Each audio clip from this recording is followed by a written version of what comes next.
Hi to you watching this video. So for this video, we're going to discuss about measurement of angles and directions. So this module will explain and illustrate how to measure angles and direction, methods and instruments used in measuring horizontal angles, methods and instruments used to define direction of lines. So engineers transit description, use and adjustments, bearing in azimuths, magnetic declination. So for the pre-assessment, recall your pre-calculus by solving the value of angle x, in the figure below. So this is just a simple problem of interior angle. Okay. So to start off, we have meridian. So what is meridian? So the direction of a line is usually defined by the horizontal angle it makes with a fixed reference line or direction. So there are four types of meridian. So we have the true meridian. So true meridian, also known as the astronomic or geographic meridian, this line passes through the geographic north and south poles of the Earth. So it passes through the geographic north and south pole of the Earth. So this is our true meridian. Okay. So what is magnetic meridian? So it is a fixed line of reference which lies parallel with the magnetic lines of force of the Earth. So its direction is defined by a freely suspended magnetic needle of a compass held at the observer's position. Magnetic meridians are not parallel to the true meridian since they converge at a magnetic pole which is located some distance away from the two true geographic poles. Okay, so let us try to define. So we have here your true meridian. This meridian passes through the north and south pole of the Earth. Okay, so why does magnetic meridian exist? Okay, so the Earth has magnetic forces. Okay, and these magnetic forces are the ones causing the meridian, to deviate from the true meridian. Okay? And as time goes by, this meridian is declining. Okay? What do I mean? It happens that the meridian before, or the location of the meridian 5 years ago, is no longer the same as the location of the meridian today because it is declining with respect to time. Okay, so that's why we have a meridian. So this is what you call the magnetic meridian, and it has deviated with respect to the true meridian. So grid meridian. So a fixed line of reference parallel to the central meridian of a system of plane rectangular coordinates. One central meridian, which coincides with true meridian, is usually selected, and all other meridians are made parallel to this meridian. So the use of grid meridians is applicable only to plane surveys of limited extent. In such types of survey, it is assumed that all measurements are all projected to a horizontal plane and that all meridians are parallel to straight lines. So these are your meridians. Okay? Yan. Next is assumed meridian. So what is assumed meridians? An arbitrarily chosen fixed line of which reference which is taken for convenience. This meridian is usually the direction from a survey station to an adjoining station or some well-defined and permanent point. Okay? So it is used only on plane surveys of limited extent since they are difficult or may be impossible to re-establish if the original reference points are lost or obliterated. So it is an assumed or chosen reference, and it is used for plane surveys of limited extent because it is difficult to relocate or re-establish if the points are already gone. Okay. Next would be the units of angular measurements. So for this one, we have the degree. So what is a degree? We all are familiar with the degree. So it is the sexagesimal system used in which the circumference of a circle is divided into 360 parts or degrees. So what do I mean? Okay. So for example, we have this one. This is the degree. Okay. And we have here a circle. We know that a circle, if we are to use the degree unit, we are going to divide this circle into 360 degrees. Okay? And that will make it a radian. A degree. So 1 over 360 degrees. And take note that 1 degree is equivalent to 60 minutes and 1 minute is equivalent to 60 seconds. So you have the symbol for degree, minutes, and seconds. Okay. Next would be the grad. So for the grad, if this whole number is 360 degrees, for the grad, what happened? For the grad, this whole circle is 400 grad. Okay? So if we are to divide it into half, it would be 200 grad, 200 grad. Divided into 4, 100, 100, 100, 100 grad. So yeah, that is grad. So it is divided into further 100 centesimal minutes, and a centesimal minute is further divided into seconds. So you have G for the grad, C for the seconds, minutes, and centesimal minutes, and we also have here the centesimal second, or yeah, second. Okay. Next would be the mil. If this circle here is for a degree, it is 360 degrees for the circumference. For the grad, it is 400 grad. For the mil, it is 6,400. So this is 6,400 mils. So yung kalahati, it is 3,100. 3,200 rather. Then yung 1/4 is 1,600 mils. So pag hinati yan sa apat, hinati natin sa apat, we have here 90 degree, and that is also equivalent to 1,600 mils. And lastly, we have the radian. The radian is another measure of angle used frequently for a host of calculations.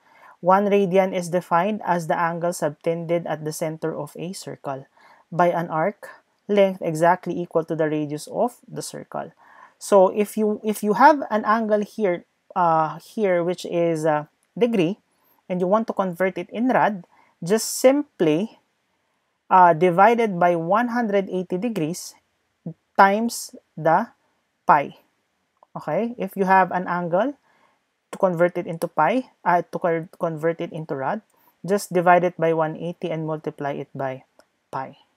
Okay? The commonly used measurements, unit of measurements for surveying and other engineering subjects, no, is commonly the degree or the radian. Okay? Designation of north points.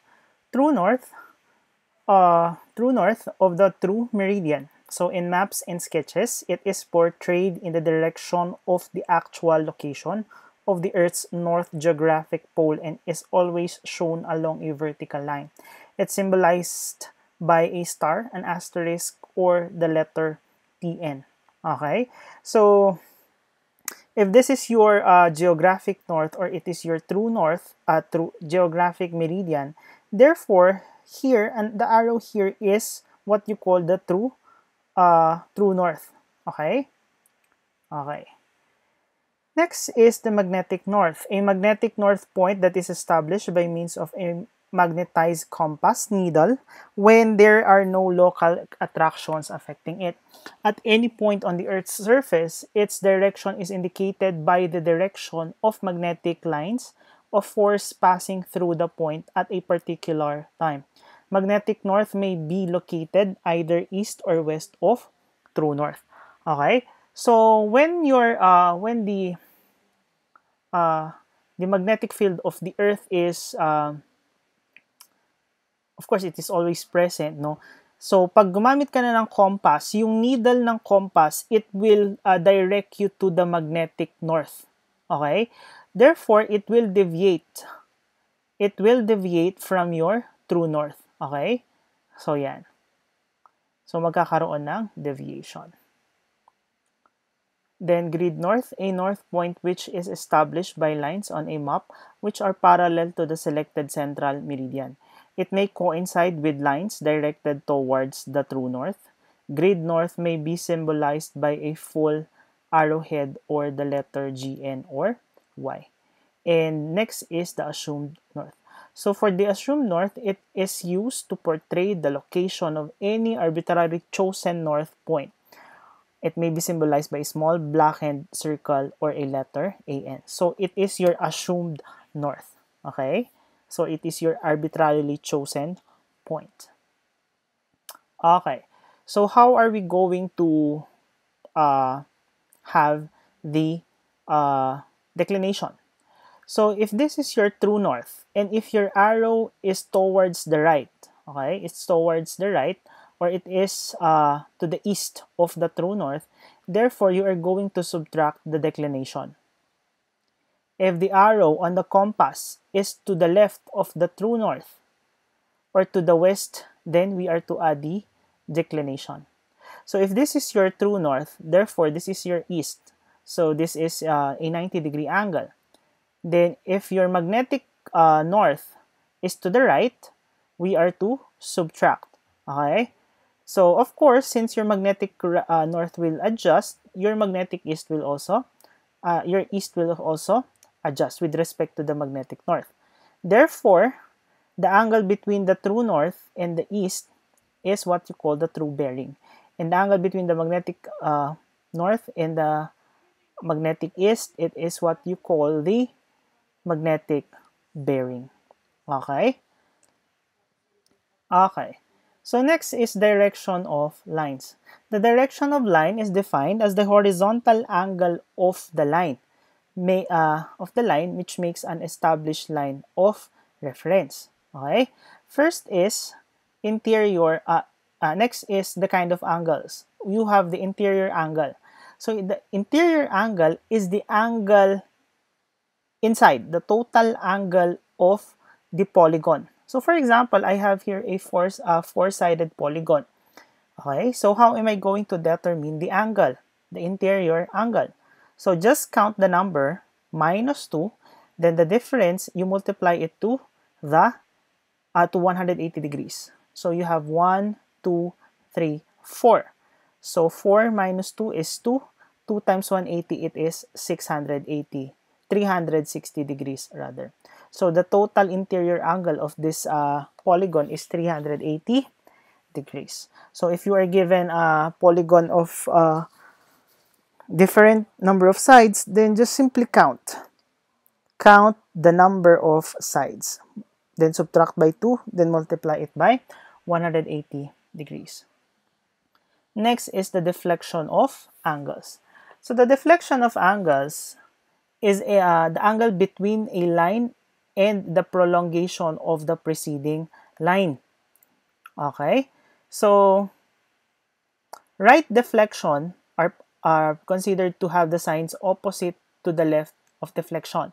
So, right deflection positive, left deflection negative. So, what is a deflection? Deflected angle. Okay. For example, here. So for example, you have here your preceding line and I am going to extend that. Then this is my next line. Okay? This is line AB and this is line BC. If I am going to extend the line AB, the angle from line AB to BC is what you call the deflected angle. And this time it is positive since it rotated clockwise. Okay? Next would be line BC and line CD. If I am going to elongate, okay, or extend line CD, the angle between the preceding line and the succeeding line is the deflected angle. Therefore, it is this. And it is negative since it is rotating counterclockwise. So, itong dalawang to yung tinatawag nating deflected angle. Next is angles to the right. So, angles to the right are measured clockwise from the preceding line to the succeeding line. So, these are angles to the right, angles to the right. So, because it is rotating clockwise from the preceding to the succeeding lines. Okay? Next is bearing. So, the bearing of the line is acute horizontal angle. I repeat, it is acute horizontal angle between the reference meridian and the line. So, a quadrantal system is used to specify bearings such as that a line may fall under one of the following quadrants. We have northeast, northwest, southeast, southwest. Why is it that we are only having our reference with south and north? Because according to the definition, it is in reference with the meridian. Okay? So, we have here, we have here the north, south. Okay? So, pag magbabasa tayo ng angle in terms of bearing, take note, the bearing will give us the direction. Okay? So, a force has a magnitude or a line. So, a line has a magnitude. And for example, sabihin natin, it is in terms of meters or it is in terms of feet. Yun yung distance natin. That is the magnitude. Now, what is the direction? The direction will be given by the angle. It can be in bearing. Pag sinabi nating bearing, it can be southeast, southwest, northeast, northwest. And may angle yan. Yun yung direction. Or pwede namang in terms of azimuth. Okay? So, next is the forward and the back bearing. Using the quadrantal system, any line in the surface of the Earth may be divided by two directions, which differ from each other by exactly 180 degrees. So, when the bearing of a line is observed in the direction which the survey progresses, it is referred as the forward bearing. If the bearing of the same line is observed in an opposite direction, it is called a back bearing. Okay.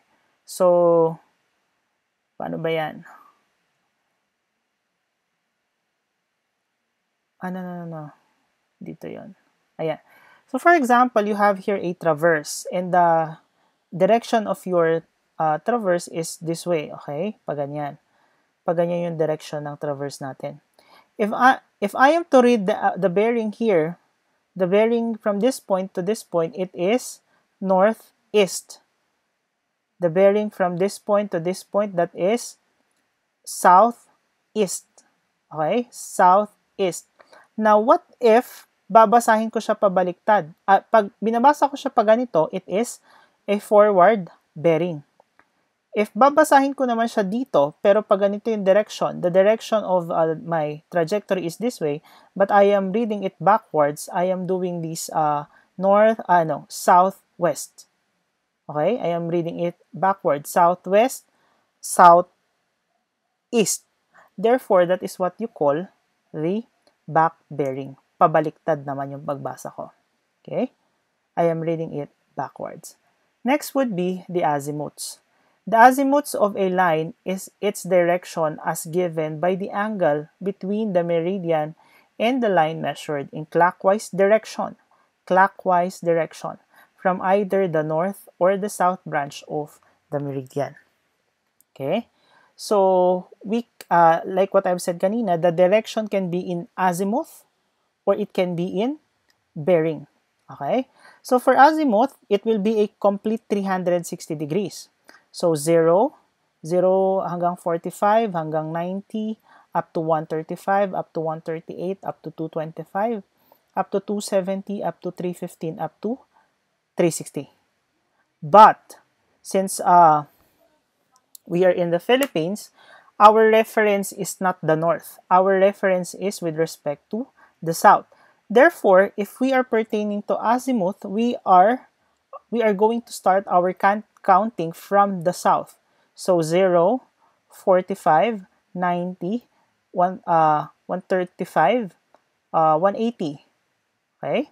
So 225, 270, 315, and going back to 360.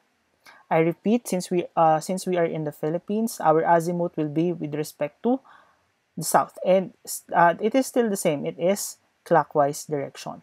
Okay, and if we are going to use the bearing, it is north, south, east, west, north, east. Actually, if it is 45 degrees, you can eradicate the 45 degrees. It can be NE, SE, SW, and W if it is 45 degrees. But if it is not 45 degrees, then mandatory you need to place the angle in between. Okay? Next would be the magnetic declination. The magnetic poles are not points, but oval areas located about 2,000 km away from the actual location of the geographic poles of the Earth. The horizontal angle and direction by which the needle of a compass deflects from the true meridian at any particular locality is called the magnetic declination. Deflection of this needle may be eastward or westward of the true meridian. So, yung magnetic north natin, it can be to the right of the true north or to the left of the true north at any location of the Earth's surface. Magnetic bearings or azimuth may easily be converted to true bearings and vice versa if the declination is known. And we can solve the declination if we have our data. So we are now ready to try our illustrative problems. Okay, so we have here angles. So let's try to solve this problem by manual computation. Okay, so for example, hindi muna natin try si calculator. Okay, so let's try to add these angles.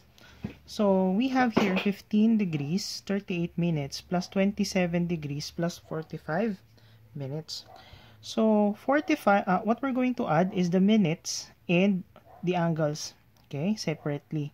So 38 plus 45, so that will be 38 plus 45 is equivalent to 83 minutes. Okay, but this would be erroneous if you're going to place there 15 plus 27. If it would be erroneous if you're going to place here 42 degrees 83 minutes. Take note, according to the description for the degree, 1 minute is equivalent to 1 degrees is equivalent to 60 minutes. 1 minute is equivalent to 60 seconds. Therefore, the maximum minute would only be 60 minutes. So, mangyayari niyan, 83 minus 60 is equivalent to 23. So, may matitira dito na 23. Then, yung sobra na 1 minute, yung sobra na 60 seconds, 60 minutes, i-convert natin sa 1 degree. Therefore, itong 42 degrees will become 43 degrees 23 minutes. Okay? Okay. Next would be this, number 2, problem number 2. We have here 39 degrees 29 minutes plus 71 degrees 38 minutes 15 seconds. So on our first angle, we do not have a second, so therefore we can say na ang second lang natin would be 15 seconds. Okay, so 29 plus 38, that is 67. So 67 minus 60 is 7. So we have here 7 minutes. Then 7 minutes. Then yung 1 degree, because we have a 60 minutes here, that is equivalent to 1 degree, would be added here. Okay? So 71 plus 39 plus 1. Therefore, our angle is 111 degrees. 111 degrees, 7 minutes and 15 seconds. Now, let us try to convert it into rad. So, 43 degrees, 83 seconds, minutes, times, we have 180 degrees is equivalent to pi. Okay? So, this would be in decimal. So, 43, bakit 80? Mali. 43.23. So, this is 43 degrees, 23 minutes. So, 43.23 times pi over 180.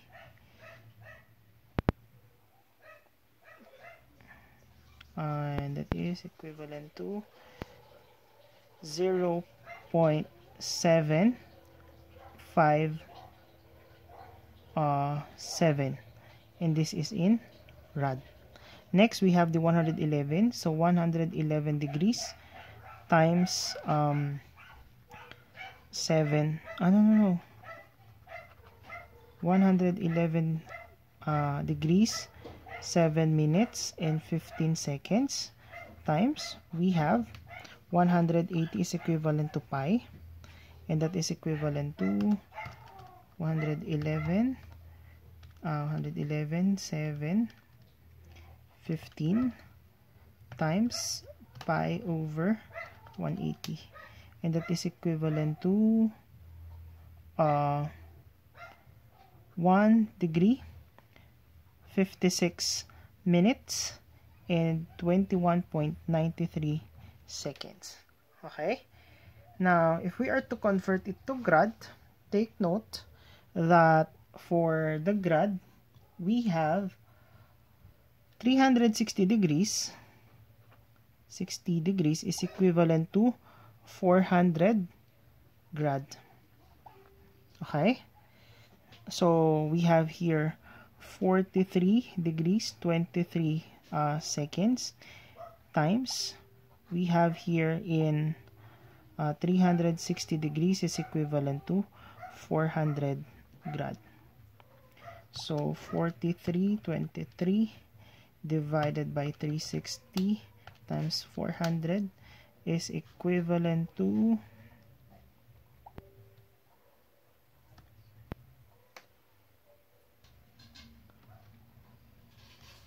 48.20 grad. Okay, so pwede naman natin i-write in decimal.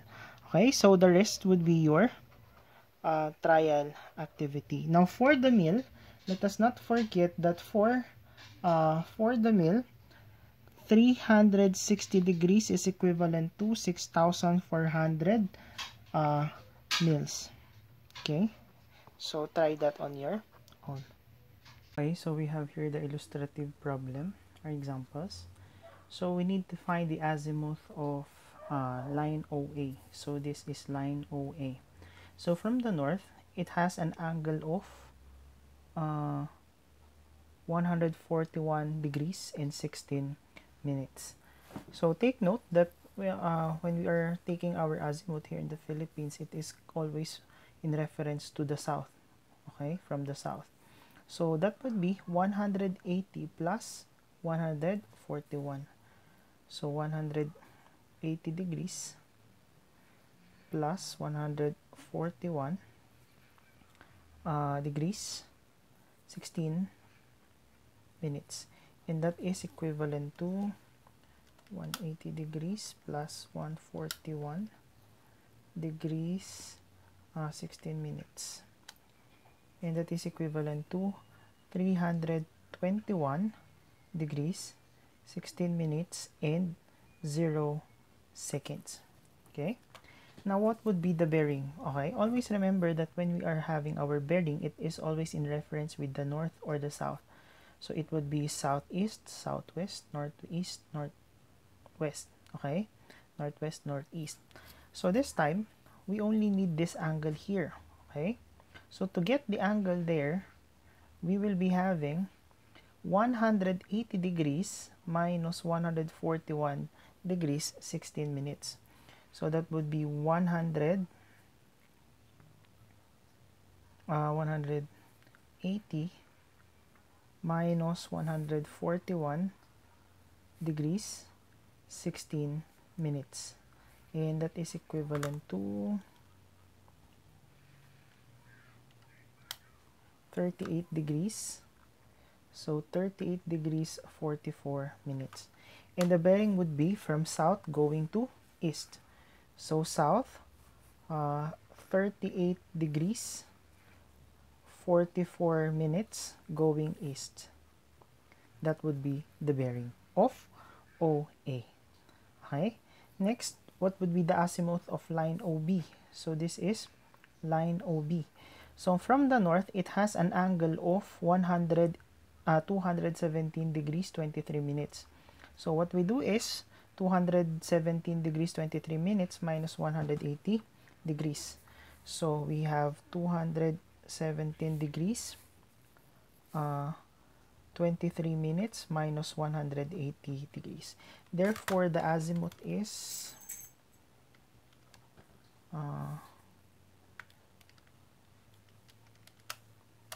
equivalent to, now if you have a decimal, just simply click this, yung merong angle, degrees, tsaka minutes, that button. So that is equivalent to 37 degrees, 23 minutes. Okay? And the bearing is the same, 37. The BA is equivalent to 37 degrees, 23 minutes. So from south going to west. South, 37 degrees, 23 minutes going west. Okay? Next would be the azimuth of OC, line OC. Okay? So, so line OC from north going east, it is 48 degrees, 23 minutes. Now, again, if we are looking for the azimuth, it would be from south. Okay? So, that would be 180 plus 48.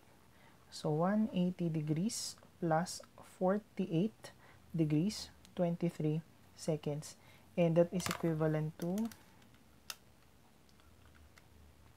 48, 23. 228 degrees, 23 minutes. And the bearing is the same. The bearing is equivalent to, the bearing is not equivalent to the azimuth, okay? Take note that for this problem, the reference is north. From your handouts or from your modules, yung mga problems dyan are in reference with the north. But since we are in the Philippines, the correct reference would be the south. So the bearing is north, 48 degrees. So 48 degrees, 23 minutes going east. So that would be the correct answer. Okay, so we have here problem number 2. So we have here the figure. So we need to find the azimuth of line AB. So line AB. So the azimuth of line AB is equivalent to 70 degrees, 42 minutes. But that is the bearing. Take note, for azimuth, it is in reference with the south. So that would be 180 plus 70. Okay? So we have here 70 degrees, 42 minutes. Okay? So for the azimuth, it would be an additional of 180 degrees. Okay? So 180 plus 70, 42.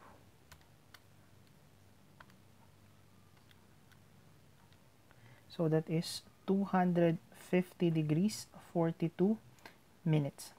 Now for the azimuth of B to A, so that is from B to A, we will be having from the angle here, okay, so yan, if you can see the hidden line, this is complementary angle. So the angle here and the angle here are the same.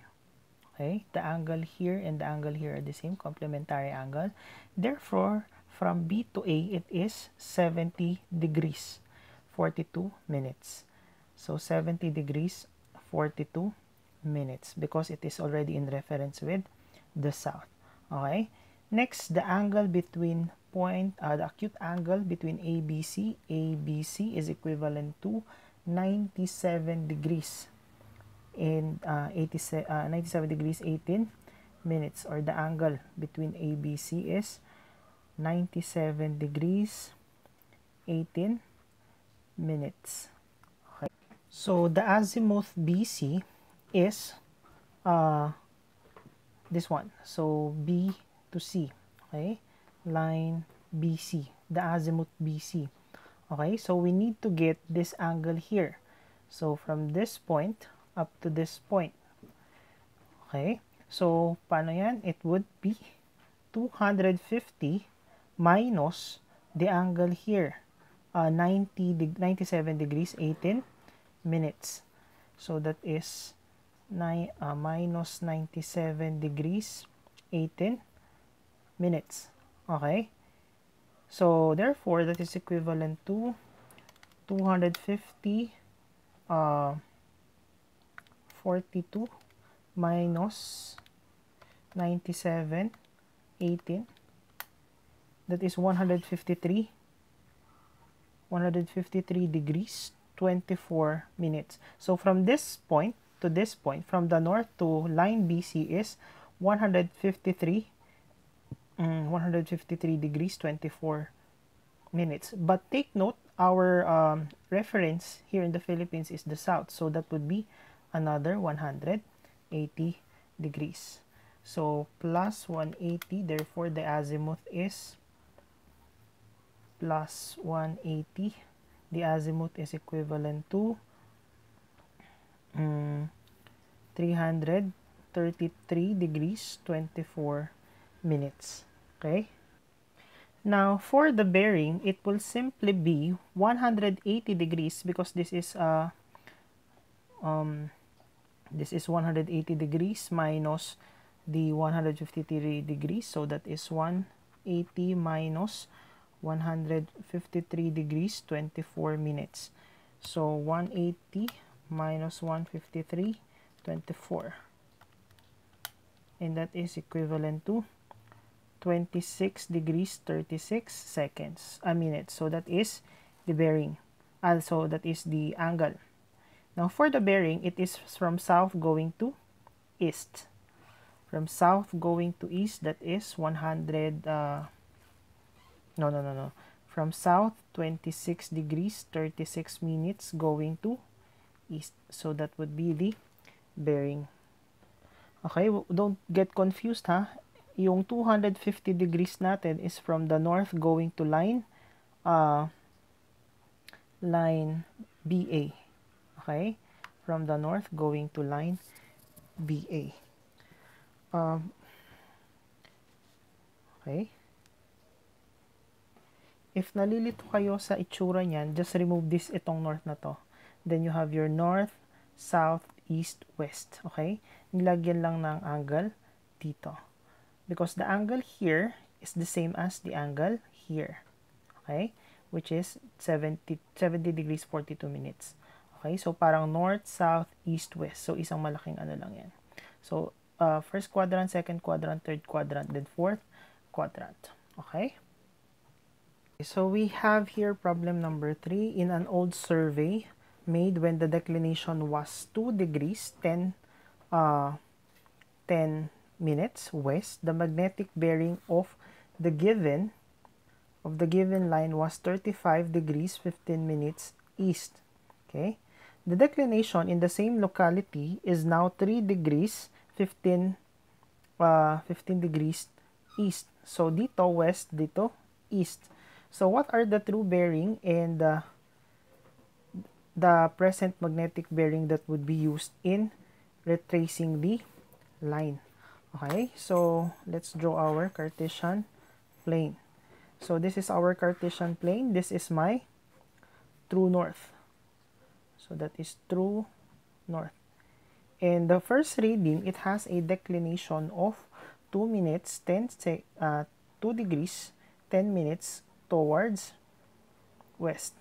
Okay, so that is 2 degrees 10 minutes. And okay, and it has a magnetic bearing, or yeah, it has a magnetic bearing here of the angle here is we have 35 degrees 15 minutes north going to east. So this is the magnetic bearing. Now the declination on the same locality is already 3 degrees. Okay, so nagbago, it is already 3 degrees 15 minutes. Okay, so magnetic bearing, so we have here the past. So we have here the past. So the magnetic bearing is equivalent to, the magnetic bearing is equivalent to 35 north, 35 degrees 15 minutes east. Okay, and the declination is equivalent to 2 minutes 2 degrees, it's 2 degrees 10 minutes to west. Okay, therefore the true bearing is equivalent to, we say from our discussion a while ago that if it is going south, going west rather, it is to be added, or it is going to the left, it is going to be added. Okay, so our true bearing then, our true bearing is equivalent to 35 degrees 15 minutes plus 2 degrees 10 minutes, and that is equivalent to 35 15 plus 2 10.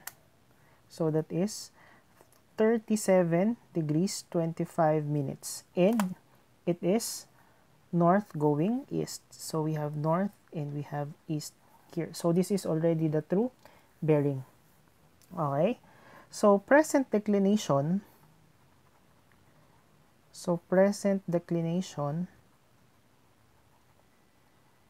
is equivalent to, we have the present declination 3 degrees 15 minutes going to east. Okay, so if that would be the case, since it is towards east, it should be deducted. So the true bearing now is already equivalent to 37 degrees 25 minutes minus 3 degrees 15 minutes.